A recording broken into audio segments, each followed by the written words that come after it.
General હોસ્પિટલની વધુ એક કેન્સર જેવી ભયાનક બીમારીની સફળ સારવાર કરવામાં આવી। થોડા દિવસો પહેલા પેશન્ટ રૈજીભાઈ મોહનભાઈ પરમાર ત્રણોલ ગામના રહેવાસી જે કેન્સર જેવી ભયાનક બીમારીથી પીડાતા હતા, તેમને અનેક જગ્યાએ અલગ અલગ હોસ્પિટલમાં ફર્યા હતા, પરંતુ તેમને યોગ્ય માર્ગદર્શન અને પૈસાની કમી હોવાના કારણે ખૂબ જ નજીવા દરે ભાલેજ જનરલ હોસ્પિટલ સારવાર અર્થે લાવવામાં આવ્યા હતા। ડોક્ટર સ્ટાફ અને હોસ્પિટલ મેનેજમેન્ટ ટીમ દ્વારા અને ડોક્ટર મિહિર શાહ અને ડોક્ટર બીરેન પાંડે સાહેબ દ્વારા તાત્કાલિક ધોરણે ઓપરેશન કરી સારવાર અપાઈ હતી। સમયાંતરે જરૂર લાગતા ઓપરેશન કરીને દર્દીને નવું જીવન અપાયું। હાલ દર્દી સ્ટેબલ અને સ્વસ્થ હોવાથી આજે દર્દીની હોસ્પિટલ દ્વારા રજા આપવામાં આવી। દર્દીના અને તેમના પરિવારજનોએ ભાલેજ જનરલ હોસ્પિટલના ડોક્ટર્સ, નર્સિંગ સ્ટાફ અને હોસ્પિટલ તેમજ મેનેજમેન્ટનો ભીની આંખે આભાર વ્યક્ત કર્યો હતો। બીજા હોસ્પિટલમાં શું કીધું તમને? પછી ત્યાંથી આણંદ ગયા હતા। ત્યાં આગળ ચાર્જ કેટલું કીધું તમને?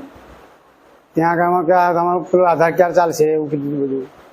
અમે ચાર્જ વધારે પાવ્યો લોકોએ। આણંદ ગયા, પ્રાઇવેટમાં ગયા તો લોકોએ 1,80,000 કીધા।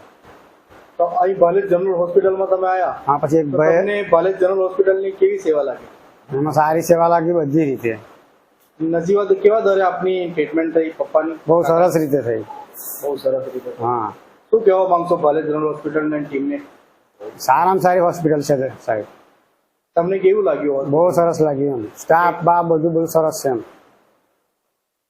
હવે રૈજીભાઈ છે, ત્રણોલ ગામના રહેવાસી છે, જે 19 તારીખ જુલાઈ મહિનામાં અમારી હોસ્પિટલમાં અન્ય હોસ્પિટલમાંથી ઘણા બધા રિપોર્ટો કરાવીને આવ્યા હતા। એમના બાયોપ્સી રિપોર્ટમાં એમને જડબાનું કેન્સર હોવાનું જાણવામાં આવ્યું હતું।